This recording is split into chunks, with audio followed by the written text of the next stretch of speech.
نحمده ونسلم على سيدنا ومولانا محمد رسوله النبي الأمين المكين الحنين الكريم الرؤوف الرحيم. أما بعد،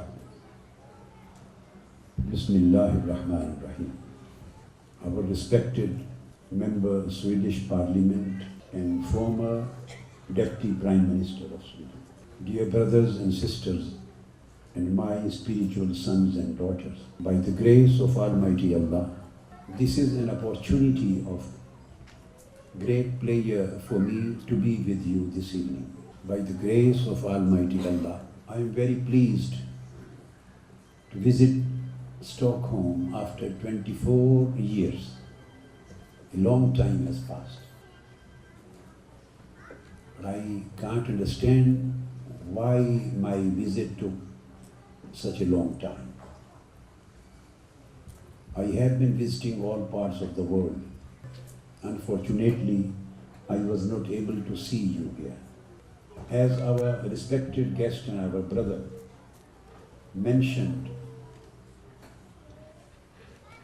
that the pivotal point which invites our attention and concern is human values and humanism. This is the main theme of my lectures throughout my European tour this year. This tour consists of 2 months addressing in almost every country and all major capital cities of Western Europe. The subject which I am discussing everywhere continuously, which I started from England, Bradford, London and onwards, is moral excellence and spiritual advancement through humanism, through protection and promotion of human values. Content and subject of discussion has been changing everywhere, but the main theme of all of my talks has been this subject. Same would be for today. I am very sorry that we have very short span of time. As I have been informed that we have to conclude at 8:30 or 8:45, at any cost we have to leave the hall because of their booking and booking timings. So it would have been a great pleasure for me that I would have spent at least half of this time in English discourse and remaining half of the time in Urdu language. But the time is so limited that I won't be able to conclude the whole discussion and all important aspects which I want to cover in my speech or in my lecture or in my discourse. That will remain incomplete. That's why I will like to give my discourse in Urdu language, and I hope our brother Shafqat Khatana would be able to translate for our respected guests in Swedish language, and you will enjoy. I get your permission to speak in Urdu because most of them won't be able to understand English.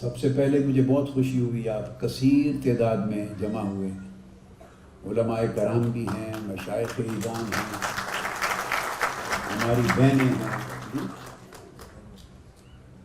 ہماری بہنیں ہیں، ہماری بیٹیاں ہیں، ہمارے بھائی ہیں، ہمارے بیٹے ہیں، اور میں منہاج القرآن انٹرنیشنل سویڈن کو، خاص طور پہ اسٹاک ہوم کو مبارکباد پیش کرتا ہوں، جنہوں نے یہ کانفرنس اور یہ اجتماع آرگنائز کیا، اور مجھے ایک طویل عرصے کے بعد یہ موقع فراہم کیا کہ میں آپ سے ملاقات بھی کر سکوں اور چند ضروری باتیں آپ سے کہہ سکوں۔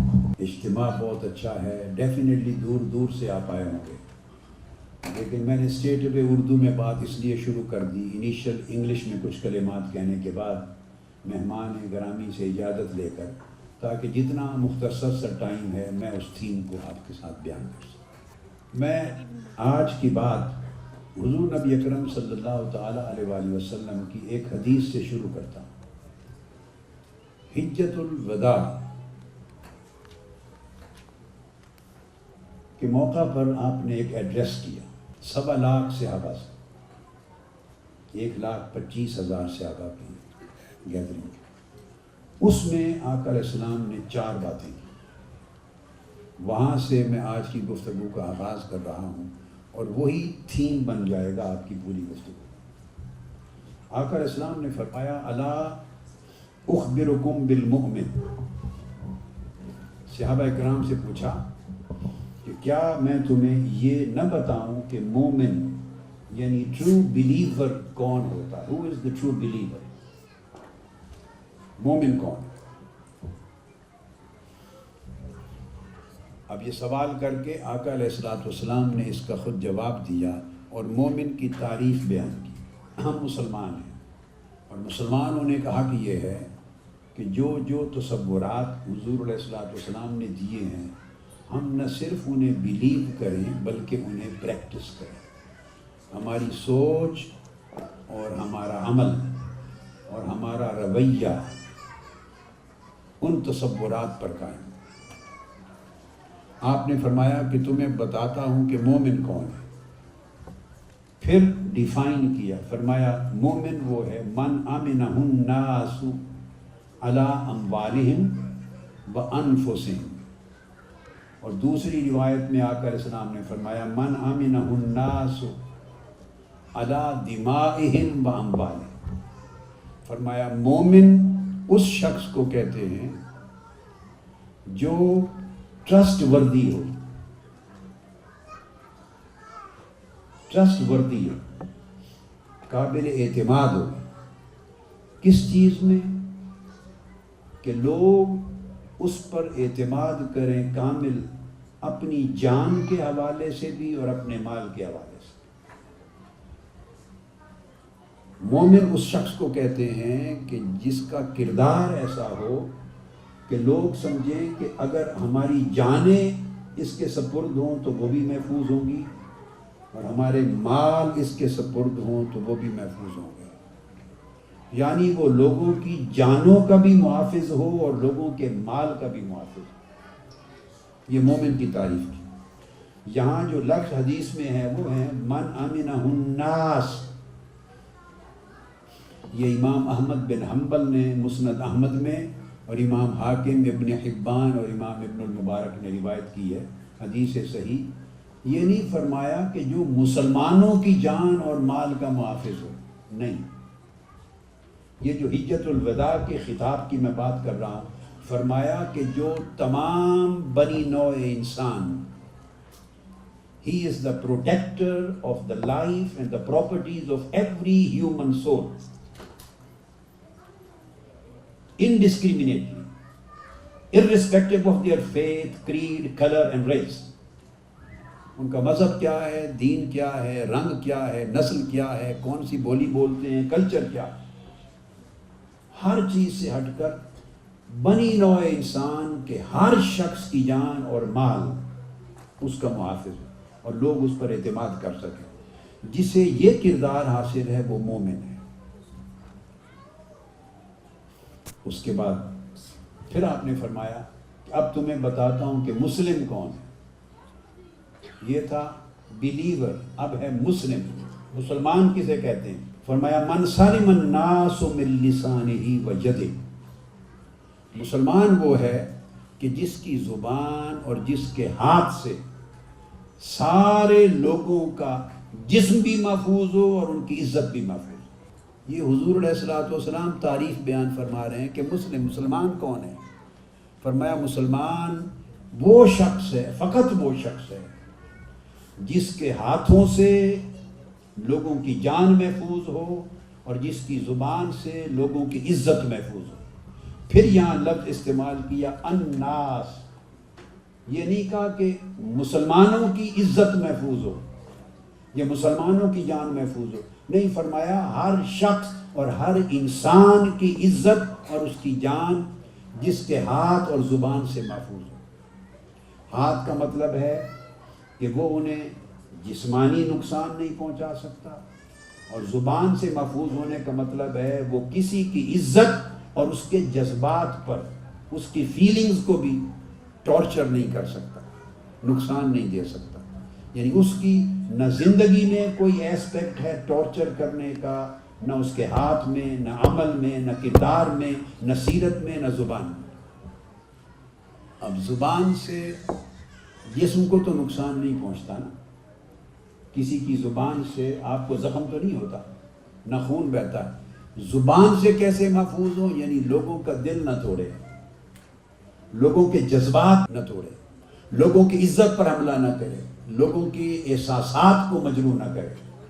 تو جس شخص کی زبان اتنی میٹھی ہو، اس میں اتنی حلاوت ہو، اور لوگوں کے احساسات کا اسے اتنا پاس ہو، اور لوگوں کے جذبات کا اتنا احترام ہو جس شخص کو، اسے مسلم کہتے ہیں، وہ مسلمان۔ اس کا ایک لفظ بولتے ہیں مفہوم مخالف، کہ اس سے یہ بات اسٹیبلش ہوئی کہ جو کڑوی زبان رکھتا ہے، ہارش زبان، جس سے لوگوں کی بے عزتی ہوتی ہے، ان کی عزت نفس پر حملہ ہوتا ہے، جذبات مجروح ہوتے ہیں، وہ آقا علیہ السلام کے اس فرمان کے مطابق سچا مسلمان کہلانے کا حقدار نہیں ہے۔ تو اس سے پتہ چلا کہ مسلمان ہونا ایک کردار ہے، فقط ٹائٹل نہیں ہے، محض ایک ٹائٹل نہیں، ایک کردار ہے۔ یہی وجہ ہے کہ میں نے 2010 میں یہ جو فتویٰ جاری کیا تھا، یہ جو فتویٰ جو میں نے ان کو تحفہ دیا، میں نے اس میں کہا تھا کہ تمام دہشت گرد اور انتہا پسند، خواہ وہ القاعدہ کہلائیں، خواہ وہ آئیسس کہلائیں، خود کو اسلامک اسٹیٹ کا نام دیں، جو کچھ چاہیں کہیں، جو شخص انسان کے خون کو حلال سمجھتا ہے، انسان کا خون بہاتا ہے، مسلم ہو یا غیر مسلم، بلا جواز، بلا حق، جو انسان کا خون بہاتا ہے اور اس کے خون بہانے کو جائز سمجھتا ہے، اپنا حق سمجھتا ہے، اور سمجھتا ہے کہ میں دین کی خدمت کر رہا ہوں، میں اسلام کا جھنڈا بلند کر رہا ہوں لوگوں کا خون بہا کر، ایسا شخص دائرہ اسلام سے خارج ہے۔ تو اسلام اس کی داڑھی کے سائز سے نہیں ناپا جائے گا، اس کے لباس کو دیکھ کر اسلام کو وضع نہیں کیا جائے گا، اس کی شکل و صورت پر اسلام کا فیصلہ نہیں کیا جائے گا، اسلام کا فیصلہ اس کے طرز فکر پر، اس کے عمل پر، اس کی سیرت اور اس کے کردار پر ہوگا۔ پھر حضور علیہ السلام نے تیسرا لفظ استعمال فرمایا اب تمہیں بتاؤں کہ مجاہد کون ہوتا ہے۔ گویا ایمان کی تعریف میں فرمایا ٹرسٹ وردینس، اسلام کی تعریف میں فرمایا his behavior should be extremely peaceful, loving and caring behavior۔ تیسرا فرمایا جہاد کیا ہے؟ فرمایا وہ spiritual advancement of man، یہ جہاد ہے، spiritual advancement۔ فرمایا المجاہد من جاہد نفسہ فی طاعت اللہ، جو اللہ کی رضا کے لیے اپنا جو لوور سیلف ہے، اس کی جو ایول وشز ہیں، بری خواہشات اور بری شہوات اور برے جذبات، ان کے خلاف جو سٹرگل کرتا ہے اور اپنی روحانیت کو اور قلب و باطن کو امن کے ساتھ اللہ کی رضا کے لیے آگے بڑھاتا ہے، وہ شخص مجاہد ہے۔ پھر آپ نے فرمایا اب تمہیں بتاؤں کہ مہاجر کون ہے، امیگرینٹ۔ ہم تو یہ سمجھتے ہیں نا عام آسان لفظ ہے کہ پاکستان سے چلے سویڈن میں آباد ہو گئے تو یہ امیگریشن ہے، آسان ایک لفظ ہے، یہ ٹھیک ہے، مگر نہیں، آقا علیہ السلام نے اس کا ایک اور معنی دیا۔ مہاجر اسے کہتے ہیں جو ایک وطن کو جہاں وہ پیدا ہوا تھا اس کو چھوڑے اور ایک اور جگہ پہ جا کے آباد ہو، اسے وطن بنائے، اقامت اختیار کرے، یہ ہجرت کا پروسیس ہے، امیگریشن ہے۔ وطن کس زمین کو کہتے ہیں؟ وطن وہ زمین ہے جس سے بندہ مانوس ہوتا ہے۔ جب آپ جاتے ہیں اپنے وطن میں تو اس کے گلی کوچے، اس کے شہر، اس کے بازار، اس کے گرد و نواح، ماحول سے آپ کی طبیعت انس محسوس کرتی، مانوس ہوتے ہیں، اس کو آپ کہتے ہیں یہ دیس ہے۔ پردیس یہ ہوتا ہے کہ اس میں آپ کو مانوسیت فیل نہیں ہوتی۔ تو فرمایا مہاجر وہ ہے، المہاجر من ہجر الخطایا والذنوب، جس شخص نے ظلم کو، جبر کو، گناہ کو، نافرمانی کو، ایسے کردار کو، منفی نیگیٹو بیہیویئر کو اپنا وطن بنا رکھا تھا، یعنی اس کی طبیعت اس طرح کے منفی کردار سے مانوس تھی، اسے کوئی بوجھ اور ہچکچاہٹ محسوس نہیں ہوتی تھی لوگوں کا حق چھیننے میں، لوگوں پر ظلم کرنے میں، جھوٹ بولنے میں، ڈس آنیسٹی کرنے میں، خیانت کرنے میں، بددیانتی کرنے میں، چوری چکاری کرنے میں، لوٹ مار کرنے میں، حرام خوری کرنے میں، لوگوں کو دکھ پہنچانے میں، وہ سب کچھ کرتا تھا اور اسے محسوس بھی نہیں ہوتا تھا، وہ خوش راضی رہتا تھا۔ اس کی طبیعت ان مظالم کے ساتھ مانوس تھی، گویا اس نے ان ظلم اور گناہوں پر مبنی زندگی کو وطن بنا رکھا تھا۔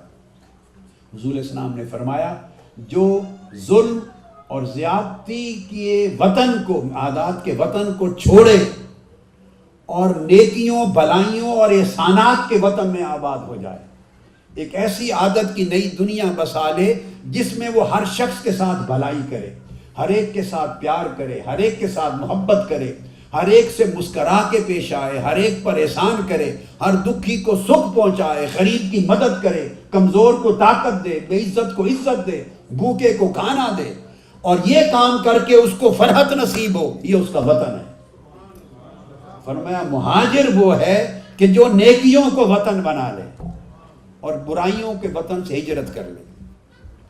یہ 4 ڈیفینیشنز آقا علیہ السلام نے عطا کی۔ یہ میں نے آپ کو حدیث بیان کی، یہ آپ نے حجۃ الوداع کا خطبہ بالعموم سنا ہے، اس مضمون میں یہ حدیث نہیں آتی۔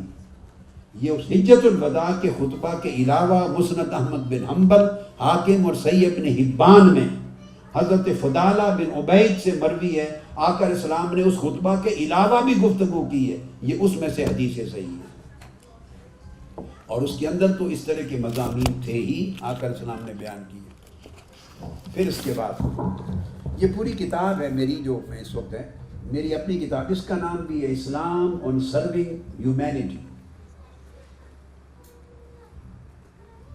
یہ پیارا رنگ ہے گلابی، ہماری بہنوں کو، بیٹیوں کو اس طرح کے رنگ بہت پسند ہوتے ہیں، تو چونکہ انسانیت کی بات کی ہے نا تو میں نے اس طرح ٹھنڈا آنکھوں کو بھانے والا رنگ اس کے ٹائٹل کا چوز کیا، اسلام آن سرونگ ہیومینٹی، یہ کتاب ہے۔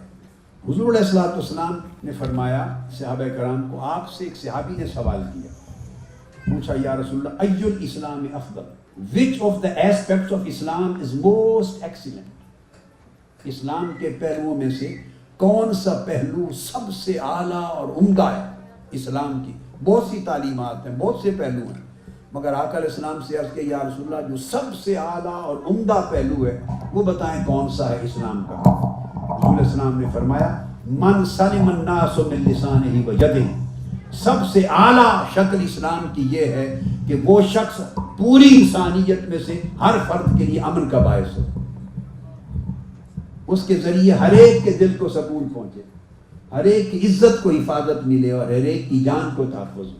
فرمایا یہ پہلو اسلام کا سب سے اعلیٰ اور عمدہ ہے۔ پھر آقا علیہ السلام سے ایک اور موقع پر ایک صحابی نے پوچھا ای المسلمین خیر، یا رسول اللہ مسلمانوں میں بہترین مسلمان کون ہے، سب سے اونچے درجے کا مسلمان؟ قال من سلم الناس من لسانہ و یدہ، سب سے اعلیٰ مسلمان وہ ہے جس کے ہاتھ اور زبان سے ہر شخص محفوظ رہے۔ آپ نے دیکھا کہ کیا معیار قائم فرمایا حضور علیہ الصلوۃ والسلام نے.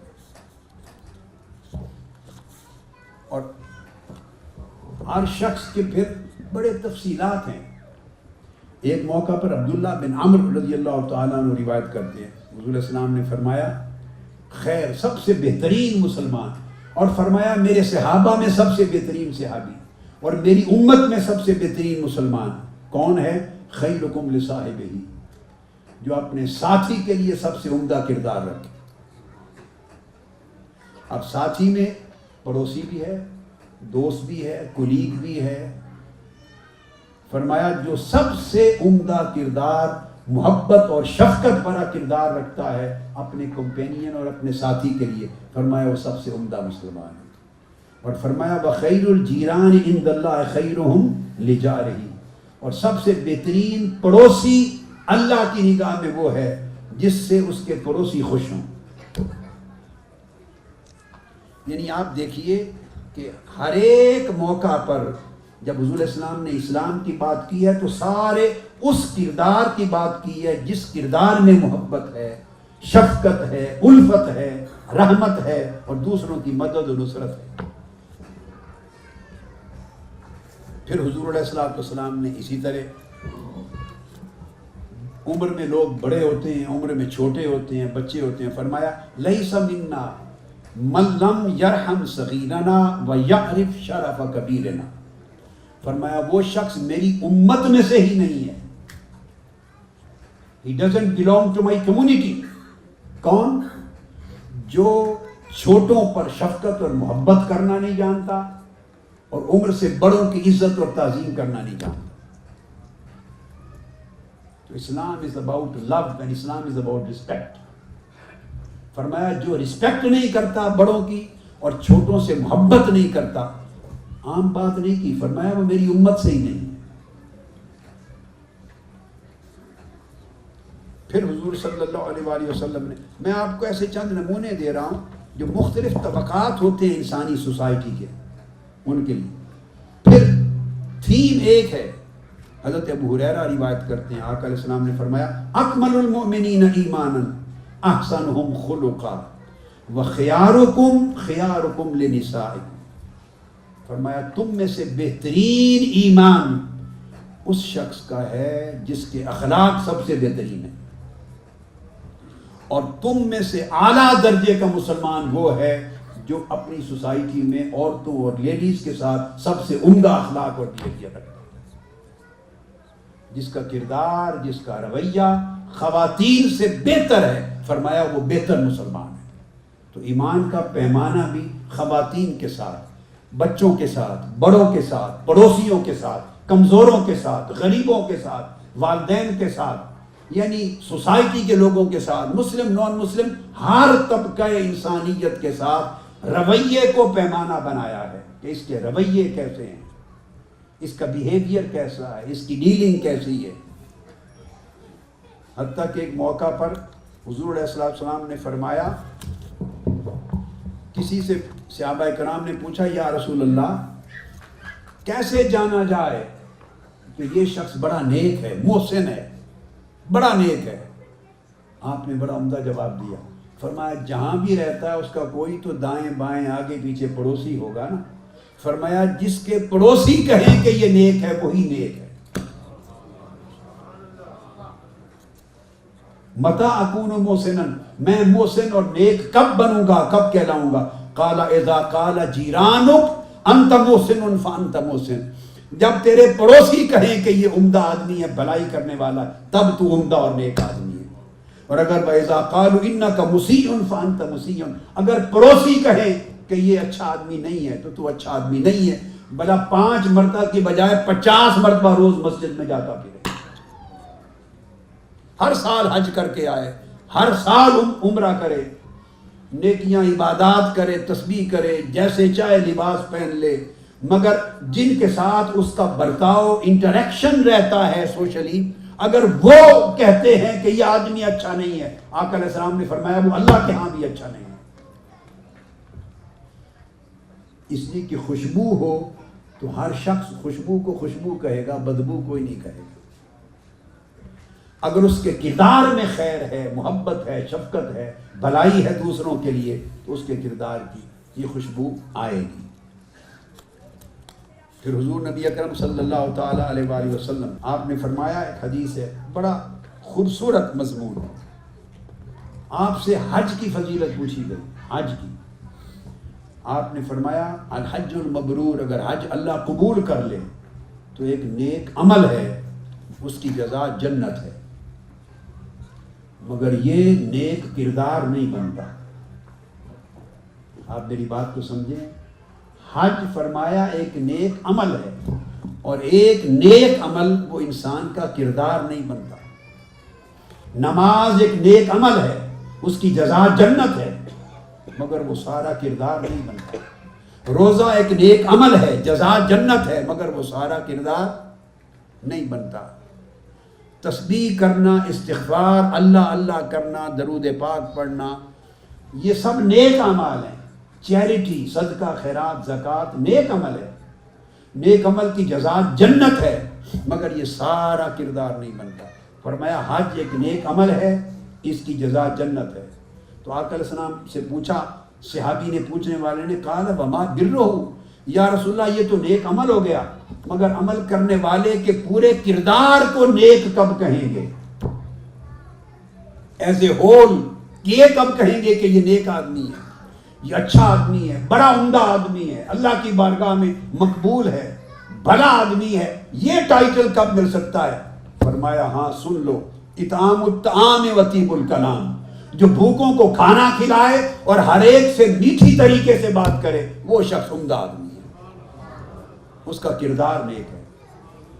تو فرمایا ایک ایک نیک عمل پورے کردار کا، انسانی کردار کا ٹائٹل نہیں بنتا، اس کی جزا جنت ہوگی، گناہوں کی بخشش ہوگی، مگر آپ چاہیں کہ پورا کردار نیک کہلائے تو فرمایا وہ ایسی چیز ہے جو اس کی زندگی میں اول تا آخر سرایت کر جائے، جسے ہر وقت فکر رہے کہ بھوکے کو کھانا کھلانا ہے، جسے فکر رہے کہ کمزور کو طاقت دینی ہے، جسے فکر رہے کہ لوگ جسے حقیر جانتے ہیں اسے عزت دینی ہے، اسے فکر رہے کہ جو محروم ہیں ان کے حق دلانے ہیں، اور لوگوں کو کھانا کھلانا ہے، اور جس سے بات کرنی ہے میٹھی زبان سے بات کرنی ہے، عمدہ بات کرنی ہے، تاکہ آپ اس کو کچھ دے نہیں سکتے تو کم سے کم دل کی ڈھارس ہی بندھا دیں۔ پھر حضور علیہ السلام نے ارشاد فرمایا کہ جس شخص میں 3 چیزیں ہوں اس کے کردار کو نیک کردار کہتے ہیں۔ ثلاث من کن فیہ اصاب البر، 3 چیزیں جس میں پائی جائیں اس کی پوری زندگی، پوری سیرت، پورا کردار اگر ان 3 چیزوں پر استوار ہو جائے تو کہیں گے کہ یہ نیکی اور بھلائی والا انسان ہے۔ ایک سخاوت النفس والصبر علی الاذی وطیب الکلام، فرمایا ایک اس کی طبیعت میں سخاوت ہو۔ طبیعت میں سخاوت کا مطلب یہ ہے، اور طبیعت کی سخاوت یہ ہے کہ پیسے اور مال آپ کے پاس کچھ بھی نہ ہو پھر بھی سخی ہو سکتے ہیں۔ یہ سخاوت مال کی نہیں، یہ سخاوت نفس کی ہے۔ یہ مال و دولت کی سخاوت کی بات نہیں ہو رہی، یہ طبیعت کی سخاوت کی بات ہو رہی ہے۔ آدمی مال و دولت کے اعتبار سے محض غریب اور فقیر ہو، مگر فقیر ہو کر بھی بڑا امیر ہو سکتا ہے اگر اس کی طبیعت میں سخاوت ہے۔ اور طبیعت میں سخاوت کیا ہے کہ مال تو نہیں دے سکتا، اس کے پاس خود بھی کھانے کو کچھ نہیں، مگر معاف کر سکتا ہے۔ مال نہیں دے سکتا مگر معاف، کسی نے زیادتی کی اس نے معاف کر دیا، کسی نے گالی دی معاف کر دیا، کسی نے عزت نہیں کی معاف کر دیا، کسی نے اس کی ذات پر ظلم کیا معاف کر دیا، ذاتی بات کر رہا ہوں، ذات کے لیے، اس کے لیے، کسی نے اس کے دل کو رنجیدہ کیا معاف کر دیا، انتقام نہیں لیا۔ جو شخص دل سے معاف کر دے وہ سب سے بڑا سخی ہے۔